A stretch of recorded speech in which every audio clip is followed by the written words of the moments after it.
Bien, pues continuamos. Seguimos en Lucas, capítulo 19, y leamos desde el versículo 28, podemos leer hasta el 35. Dicho esto, iba adelante subiendo a Jerusalén. Y aconteció que llegando cerca de Betfagé y de Betania, al monte que se llama de los Olivos, envió 2 de sus discípulos, diciendo, Id a la aldea de enfrente, y al entrar en ella hallaréis un pollino atado, en el cual ningún hombre ha montado jamás. Desatadlo y traedlo. Y si alguien os preguntare, ¿por qué lo desatáis?, le responderéis así, porque el Señor lo necesita. Fueron los que habían sido enviados, y hallaron como les dijo. Y cuando desataban el pollino, sus dueños les dijeron, ¿por qué desatáis el pollino? Ellos dijeron, porque el Señor lo necesita.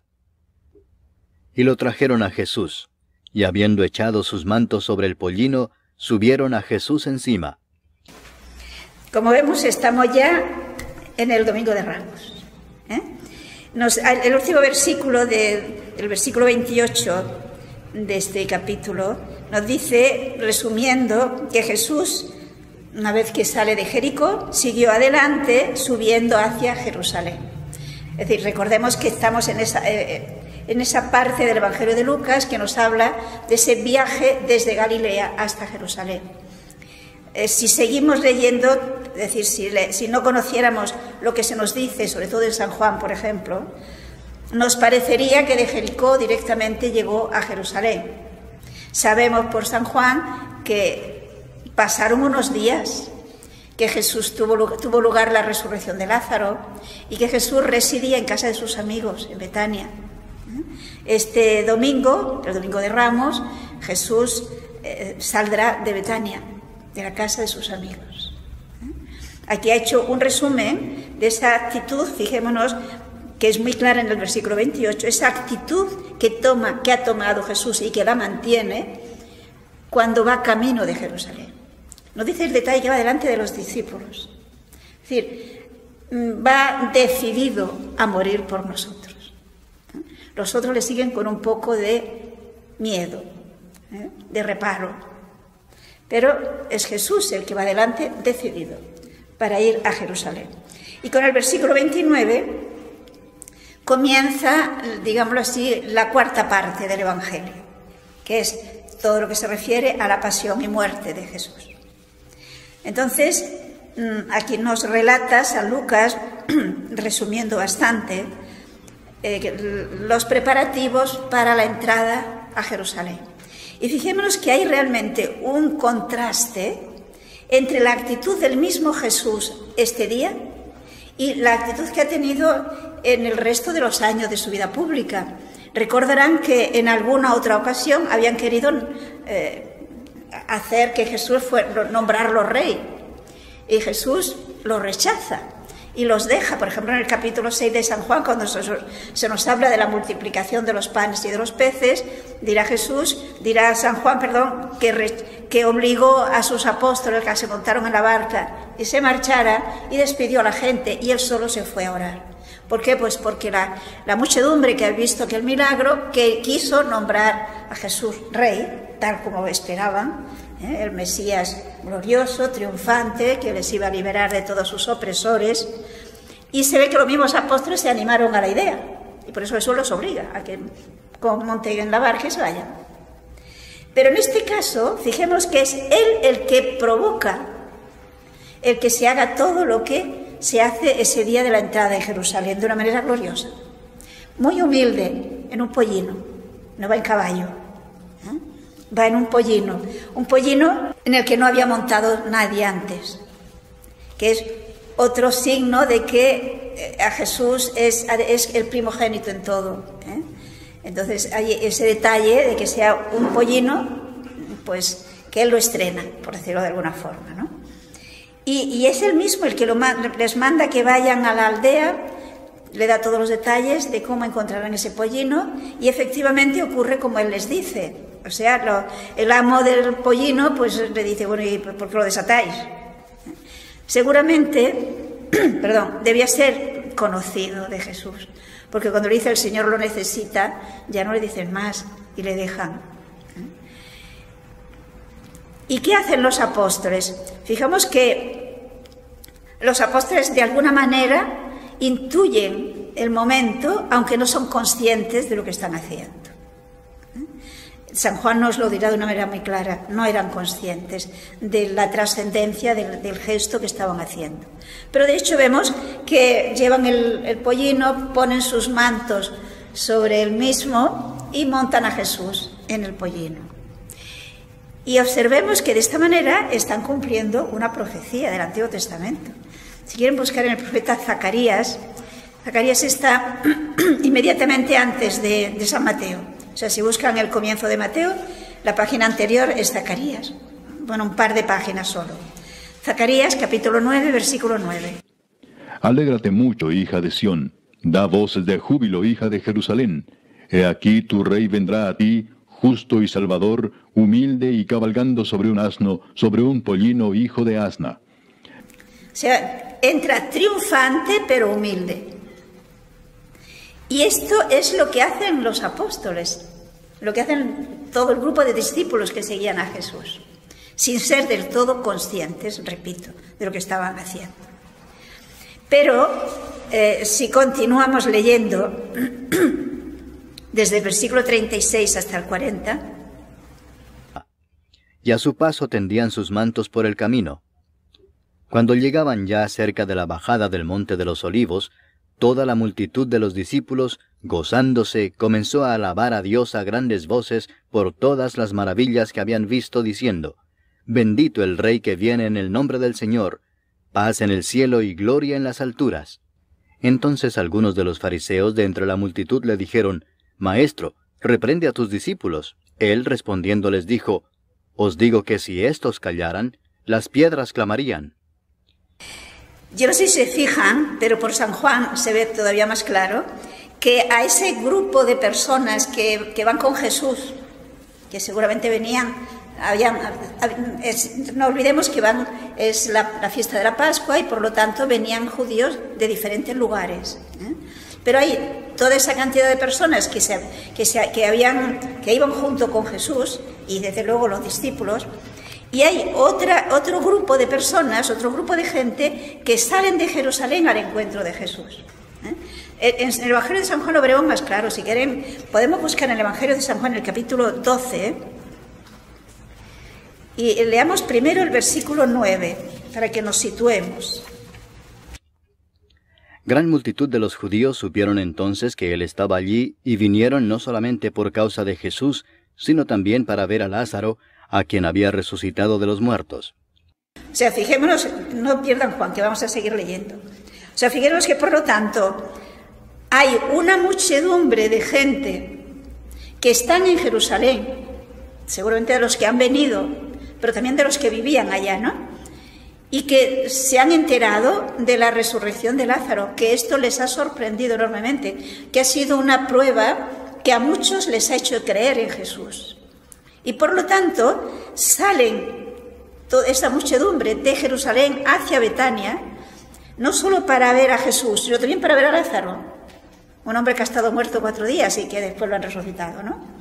Y ahora los versículos 12 al 16, para no leerlo todo, de San Juan, capítulo 12, versículos 12 al 16. El siguiente día, grandes multitudes que habían venido a la fiesta, al oír que Jesús venía a Jerusalén, tomaron ramas de palmera y salieron a recibirle y clamaban: Hosana, bendito el que viene en el nombre del Señor, el Rey de Israel. Y halló Jesús un asnillo y montó sobre él, como está escrito: No temas, hija de Sión, he aquí tu rey viene montado sobre un pollino de asna.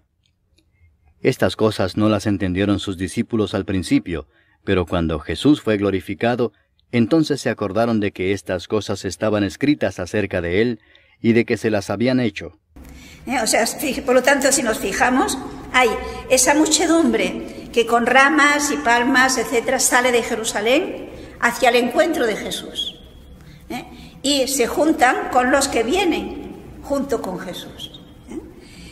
El himno que cantan, este grito de alabanza, perdón, de los que estaban con Jesús y los que vienen, si se han dado cuenta, hay una pequeña diferencia quizás no tan pequeña, entre lo que nos relata San Juan y lo que nos relata San Lucas, y todavía más en lo que nos relata San Mateo, que ahora después lo miraremos. Pero de momento lo que nos interesa es ese detalle, ¿no? Estas dos muchedumbres se encuentran, según San Lucas, se encuentran en la bajada, cuando ya iban bajando el Monte de los Olivos, y desde donde ya podía contemplar Jerusalén, como veremos más adelante. Pero, si se han fijado, aquí San Juan nos dice claro que los apóstoles, cuando hicieron eso, no eran conscientes de que estaban realmente realizando lo que ya había dicho Zacarías, el profeta Zacarías, que es el texto que habíamos leído anteriormente. Pero en la exclamación de ellos, fijémonos que en el texto de Lucas no se dice el Hosanna y tampoco se dice... Leamos el texto de Mateo, porque esto nos va a ayudar a verlo mejor. A ver, busquemos en el texto de Mateo, sí, en el capítulo 21, el versículo 9. Mateo 21, 9. Y la gente que iba delante y la que iba detrás aclamaba diciendo, Hosana al Hijo de David, bendito el que viene en el nombre del Señor, Hosana en las alturas. Si se fijan en el texto de Mateo, se habla de el que viene, el rey que viene, que es el rey y el hijo de David. No olvidemos que Mateo es judío y estaba anunciado que sería el Mesías, hijo de David. Por lo tanto, es la fe que tienen los israelitas de que efectivamente se trata del Mesías prometido. Pero en cambio Lucas, que como saben escribe para los griegos, que no tenía, digamos, que pone más el acento en el hecho de que la salvación es universal, no solo para los judíos. Pues solamente se nos dice el rey, no el rey de David. No sé si os habéis fijado que dice, bendito el que viene, el rey universal. En San Mateo también hay una alusión muy clara al canto de los ángeles, que nos relata, ¿no? En cambio en Lucas no, y también en Lucas se suprime el Hosanna. Es decir, Lucas lo que nos acentúa es que se trata del rey prometido, pero que es rey para todo el universo, para toda la humanidad, y que es el que nos trae esa salvación, esa paz. Lo mismo que dijeron los ángeles, ¿no? Paz en el cielo y gloria, digamos, paz en la tierra y gloria en las alturas. Pero la palabra Hosanna, que es típicamente hebrea, también la quita. Es decir, en San Lucas tiene más ese carácter universal de Jesús como Salvador del mundo. Aquí en esta entrada de Jesús en Jerusalén hay un parecido muy importante con la manera como se produjo el nombramiento de rey, la coronación, por decirlo así, de rey del famoso rey Salomón. Así que podemos leerlo en el primer libro de los Reyes, en el capítulo 1. Vamos a leer solo los versículos 38. Reyes está aquí la primera mitad de la Biblia. Es en el capítulo 1 y los versículos 38 al 40. ¿Se acuerdan que Salomón era el hijo de David? Y descendieron el sacerdote Sadoc, el profeta Natán, Benaía, hijo de Joiada, y los cereteos y los peleteos, y montaron a Salomón en la mula del rey David, y lo llevaron a Gión. Y tomando el sacerdote Sadoc el cuerno del aceite del tabernáculo, ungió a Salomón, y tocaron trompeta, y dijo todo el pueblo, ¡Viva el rey Salomón! Después subió todo el pueblo en pos de él, y cantaba la gente con flautas, y hacían grandes alegrías, que parecía que la tierra se hundía con el clamor de ellos. Vale, o sea, si se fijan, es en el mismo lugar donde tuvo lugar la entrada de Jesús. Es decir, en el Valle Cedrón, se nos dice que está en la fuente que hay allí, en esta zona, la fuente de Gijón, es donde se hace la ceremonia de ungir a Salomón como rey. Lo montan en la mula, no es un pollino, es una mula, de David, y van todos aclamándolo, subiendo hacia Jerusalén. En este caso, Jesús ya empiezan a alabarlo antes de llegar al Valle Cedrón, pero igualmente entrará a Jerusalén, igual que entró Salomón. Es decir, fijemos que hay toda una serie de rasgos que demuestran la solemnidad de este momento. Y solemnidad que dentro de la sencillez Jesús mismo quiere. Y que lógicamente enardece y exalta a los discípulos y a todos los que de buena voluntad, pero que sin embargo pone furiosos a los fariseos. En la muchedumbre también hay fariseos. Y por lo tanto, ¿qué le dicen a Jesús? Mira lo que hacen tus discípulos, ¿no? Maestro, repréndeles. Y es muy interesante la respuesta de Jesús. Si estos callaran, gritarían las piedras. Es decir, es voluntad de Dios que se aclame, que se alabe al Señor. Es el momento solemne de manifestarse de una manera pública y podríamos decir oficial que realmente Jesús es el Mesías. El problema está en que los fariseos, que eran los maestros, es el gran drama de este momento histórico, ¿no? Y del pueblo de Israel. Estos fariseos, sobre todo los escribas de los fariseos, que eran los maestros, que eran las autoridades religiosas y por lo tanto el pueblo les seguía. Rechazan a Jesús. Son ellos. Pensemos que si estos fariseos, estos escribas, estas autoridades religiosas hubieran reconocido que Jesús es el Mesías y lo hubieran reconocido como tal, el pueblo lo habría aceptado. Es, por lo tanto, una minoría, un pequeño grupo que le rechaza y que arrastra tras sí al resto del pueblo. Y es toda una lección para que seamos más responsables. ¿Por qué el pueblo le sigue? Pues yo diría porque el pueblo no estaba formado, porque los que estaban formados reconocieron a Jesús. El pueblo se convirtió en masa. Es aquello que a veces se decía, la gente que decía que tenía la fe del carbonero, ¿no? El creer, bueno, lo que todo siempre se nos ha dicho y tal. Y cuando decía, no lo sé, bueno, maestros tiene la Iglesia. Sí, es verdad, la Iglesia tiene maestros, pero no quiere que seamos ignorantes. Cada uno es responsable de su propia vida. Y también se presentan falsos maestros.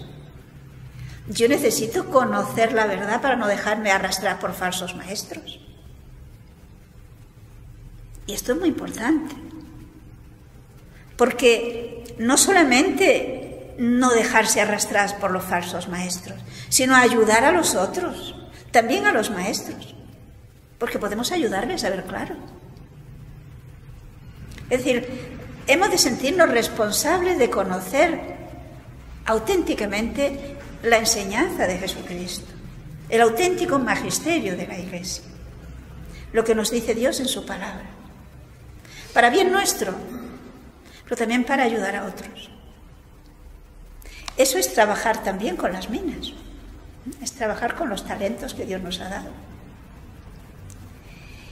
Y continuamos, versículos 41. Podemos leer hasta el versículo 44. 41-44. Y cuando llegó cerca de la ciudad, al verla, lloró sobre ella, diciendo: Oh, si también tú conocieses, a lo menos en este tu día, lo que es para tu paz. Mas ahora está encubierto de tus ojos. Porque vendrán días sobre ti, cuando tus enemigos te rodearán con vallado, y te sitiarán, y por todas partes te estrecharán, y te derribarán a tierra, y a tus hijos dentro de ti, y no dejarán en ti piedra sobre piedra, por cuanto no conociste el tiempo de tu visitación. Bueno, si os fijamos, aquí tenemos realmente una manifestación clarísima de que Jesús es verdadero hombre. Y como verdadero hombre tiene sentimientos humanos. Y como verdadero hombre ama a su pueblo. Y por lo tanto, cuando en medio de esta situación de triunfo, baja por el Monte de los Olivos y llega a ese momento en que se encuentran, ¿no?, ambos, y desde allí contempla la ciudad. Porque Quien haya ido a Tierra Santa saben perfectamente cómo hay un momento en el que se baja por el Monte de los Olivos, en el que hay una vista preciosa de la ciudad, y entonces ahora no existe el templo de Jerusalén, pero entonces el templo de Jerusalén era lo primero que se veía, ¿eh? Y Jesucristo, contemplando la ciudad a la que él amaba, llora como verdadero hombre. ¿Y qué es lo que le hace sufrir a Jesús? Pues que Jesús ama a su pueblo, ama a los israelitas, y ve que no puede hacer nada para evitarles el sufrimiento. No puede hacer nada para que se destruya, para que no se destruya Jerusalén. Y no puede hacer nada porque respeta la libertad. Y esto sigue siendo así. Dios respeta nuestra libertad. Y Jesús se queja de que ha venido a traerle paz, ha venido a comunicarle el gran mensaje de la salvación, y él no la ha aceptado. Ahora está oculto a tus ojos. Y Jesús conoce lo que va a pasar. Y es interesante porque la manera como describe aquí la destrucción de Jerusalén tiene un parecido impresionante con lo que de hecho ocurrió, que nos relata Flavio Josefo. Realmente ocurrió esto. Como esta ciudad, que fue sitiada, fue rodeada, fue atrincherada por los enemigos y fue destruida después de un gran sufrimiento de los habitantes, de un prolongado sufrimiento terrible, ¿no? Y no quedará piedra sobre piedra, precisamente por no haber conocido el tiempo de tu visitación. No es para que tengamos miedo, pero sí para que no lo tomemos en serio. San Agustín decía: temo a Jesús que pase de largo. Jesús en nuestra vida pasa continuamente, pasa en el sentido de que hay momentos importantes en nuestra vida en la que Dios se acerca, en el que Dios nos propone, Dios nos ofrece su gracia. Pero somos libres y podemos no aceptar esa gracia. Y Dios lo va a respetar, precisamente porque valora nuestra dignidad de seres humanos libres. Y como consecuencia, Jerusalén realmente el año 70 fue destruida. Y sus habitantes, en su gran mayoría, dispersados. Y el pueblo, como tal, desapareció hasta el siglo pasado.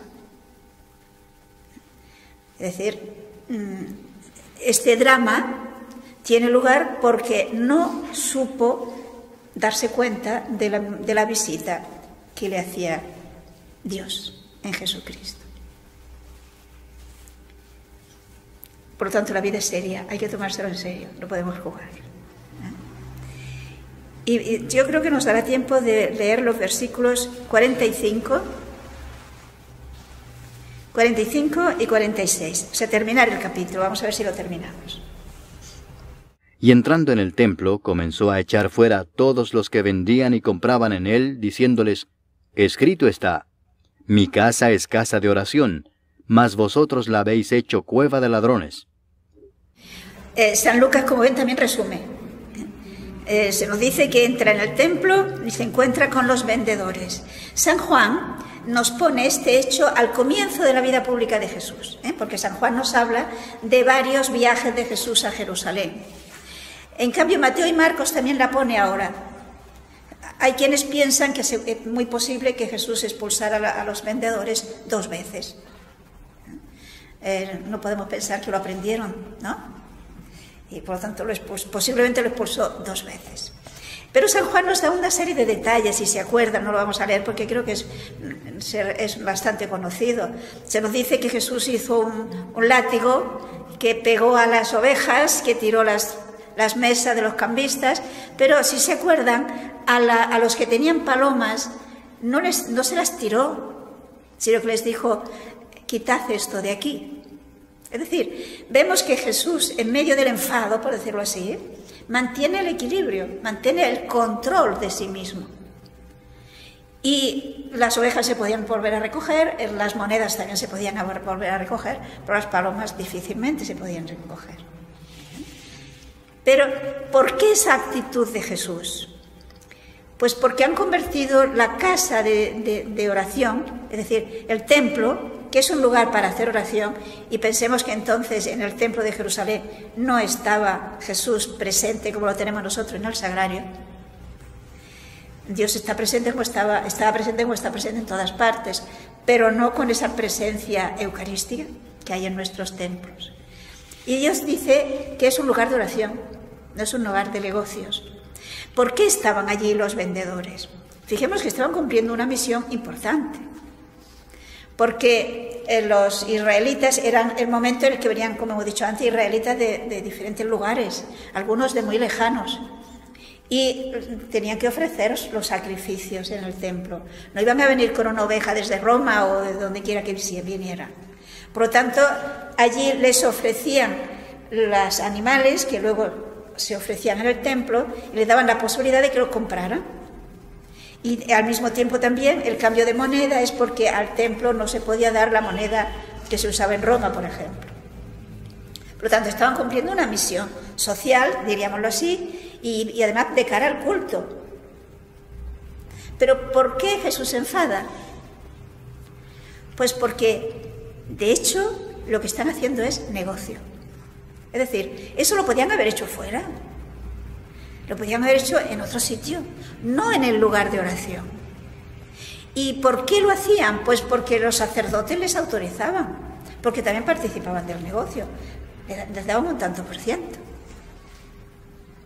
Y Jesús exige silencio en el templo para que se pueda orar.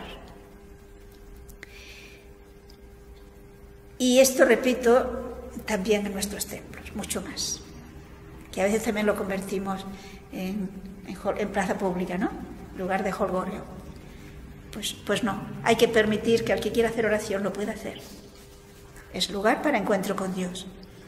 Y terminemos los versículos 47 y 46, o sea, al final. Y enseñaba cada día en el templo, pero los principales sacerdotes, los escribas y los principales del pueblo procuraban matarle, y no hallaban nada que pudieran hacerle, porque todo el pueblo estaba suspenso oyéndole. Por lo tanto, aquí San Lucas nos resume esa actividad de Jesús, este tiempo que está en Jerusalén. Sin duda alguna es lo que hacía también antes de este día de entrada triunfal.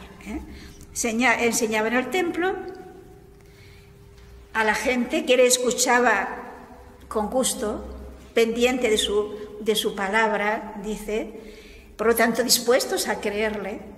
Pero en cambio tenemos a los príncipes de los sacerdotes y a los escribas y a los principales del pueblo, es decir, los que formaban el tribunal eclesiástico, diríamos, religioso de Israel, el Sanedrín. Estos no solamente no aceptaban a Jesús, sino que querían deshacerse de él, pero no veían cómo hacerlo, porque no querían ponerse en contra del pueblo, porque precisamente lo que tenían era celos de que Jesús se atraía al pueblo y no ellos. Lo terrible cuando no estamos abiertos a lo que Dios nos quiere decir. Porque si somos objetivos, si somos realistas, nos fijaremos que, humanamente hablando, las personas que debían estar mejor preparadas para aceptar a Jesús eran precisamente ellos. Porque eran los que se profesaban creyentes, los que se manifestaban o se creían como los mejores creyentes del pueblo de Israel, como las autoridades que entendían de las cosas de Dios y de la religión. Pero, sin embargo, esa autosuficiencia, ese creerse perfectos, les hizo ciegos y les impidió ver lo que tenían delante de los ojos. Y yo creo que esto quizás se lo he dicho muchas veces, pero yo cuando me encuentro con esta actitud de los fariseos, me cuestiono. Porque si alguien puede caer en este espíritu farisaico, somos nosotros. Los que no van a la iglesia, los que no creen, no serán fariseos nunca.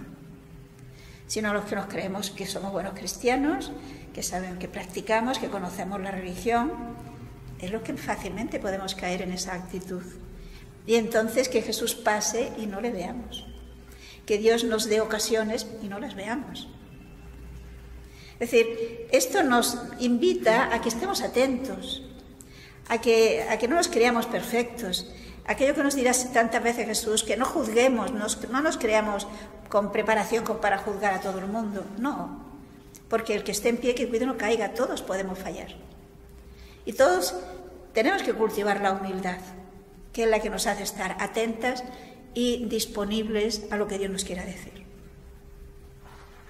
Porque si no, somos nosotros, repito, los que podemos fallar en este punto. Esperemos que no, ¿no?